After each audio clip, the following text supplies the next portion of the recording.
আপনি যদি রাস্তায় 100টা মানুষকে ধরে জিজ্ঞেস করেন যে ভাই বাংলা ইসলাম কিভাবে আসছিল, দেখবেন 99% বা 99 জন লোকই বলবে ইখতিয়ারউদ্দিন মোহাম্মদ বিন বখতিয়ার খলজির হাত ধরে 1204 সালে ইসলাম বাংলাদেশে আসছে, তারপর থেকে আমরা মুসলিম হইছি বা ইসলামে কনভার্ট হইছি। এটা ঠিক যে ইখতিয়ারউদ্দিন মোহাম্মদ বিন বখতিয়ার খলজি একজন বড় যোদ্ধা ছিলেন, বীর যোদ্ধা ছিলেন, এবং তার হাত ধরে রাজশক্তি হিসেবে ইসলামের আগমন বাংলায় ঘটে। কিন্তু ওনার হাত ধরে ইসলাম বাংলায় আসছে এই তথ্যটা ভুল। বরং উনি আসার অন্তত 100 বছর আগেই বাংলাদেশের বর্তমান যে এরিয়া আপনি দেখতেছেন এই অঞ্চল পুরোটাই ইসলামের আন্ডারে চলে আসছে। তাহলে কারা নিয়ে আসছিল এই ইসলাম? কোন রাজা বাদশাহ, কোন পীর ফকির, কোন দরবেশ? কে নিয়ে আসছিল এবং কিভাবে আসলে বাংলাদেশ মুসলিম হলো, সেই উত্তরটাই আমরা আজকে খুঁজবো এই বইতে। বইটার নাম ডিসকভারি অফ বাংলাদেশ। এটা লিখেছেন ডক্টর আকবর আলী খান। আকবর আলী খান আপনাদের মোটামুটি সবারই পরিচিত, কারণ উনি বেশ বিখ্যাত অর্থনীতিবিদ ছিলেন, এছাড়াও তত্ত্বাবধায়ক সরকার উপদেষ্টা ছিলেন। তো উনি একজন পরিচিত মুখ।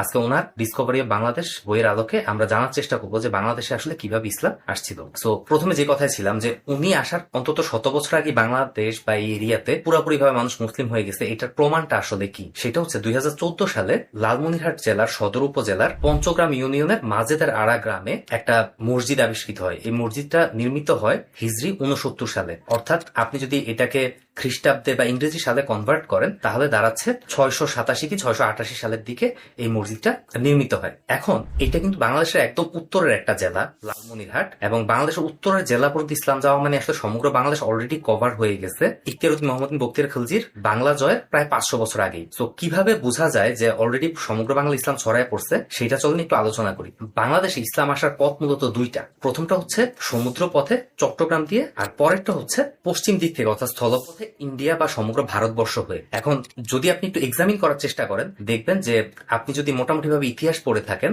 ভারতবর্ষে প্রথম ইসলাম আসে মোহাম্মদ বিন কাসেমের হাত ধরে 711 খ্রিস্টাব্দে। অর্থাৎ মোহাম্মদ বিন কাসেম তখন আফগানিস্তান জয় করেন। তার মানে মোহাম্মদ বিন কাসেমের প্রায় 23-24 বছর আগেই বাংলা ইসলামের প্রচার তো হয়েছি, ইনফ্যাক্ট মসজিদও নির্মাণ হয়ে গেছে। তাহলে বাকি যেটা থাকে সেটা হচ্ছে দক্ষিণ দিক দিয়ে সমুদ্র হয়ে। এখন এই উত্তরটা অধিকতর যৌক্তিক এই কারণে, কারণ সমুদ্র পথে খ্রিস্টের জন্মের আগে অর্থাৎ আজ থেকে প্রায় 2000 বছর আগেও আরবদের সঙ্গে বাংলার একটা বাণিজ্যিক সম্পর্ক ছিল, যার প্রমাণ পাওয়া যায় পাহাড়পুর এবং ময়নামতিতে প্রায় 2000 বছরের পুরনো আরব্য মুদ্রা বা কয়েন পাওয়া গেছে। তো কিভাবে তাহলে ইসলাম আসছিল বাংলা অঞ্চলে বা বাংলাদেশে? সেটা হচ্ছে আরব বণিকরা যখন ব্যবসা করতে আসতো তাদের সঙ্গে তারা জাহাজে করে বিভিন্ন পীর ফকির বা দরবেশ ওদেরকে নিয়ে আসতো। ওরা হচ্ছে বাংলায় ইসলাম প্রচারের কাজটা মূলত করতো। তার মানে বাংলায় যে চট্টগ্রামে হয়ে সুফি সাধকরা বা পীর ফকিররা ইসলাম নিয়ে আসছে, এটা কিন্তু মোটামুটি আমরা ক্লিয়ার হয়ে গেলাম। প্রশ্ন হচ্ছে আরব বণিকরা এরকম কিন্তু ভারতের অন্যান্য অঞ্চলে, অর্থাৎ আপনি যদি যান কেরালা, চেন্নাই,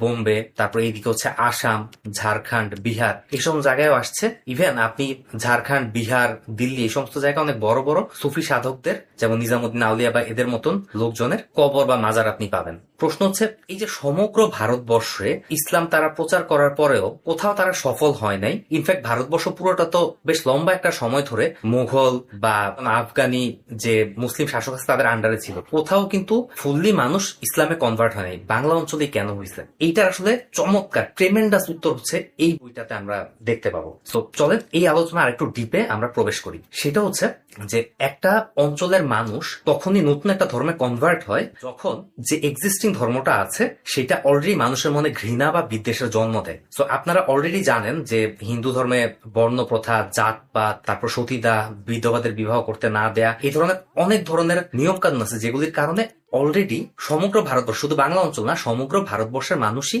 বিরক্ত ছিল। বাট সমস্যা হচ্ছে বাকি অঞ্চলের মানুষরা অন্য কোনো ধর্মে কনভার্ট হইতে পারে নাই, বাট বাংলার পূর্বাংশের মানুষ এই কাজটা পারছে। কেন পারছে?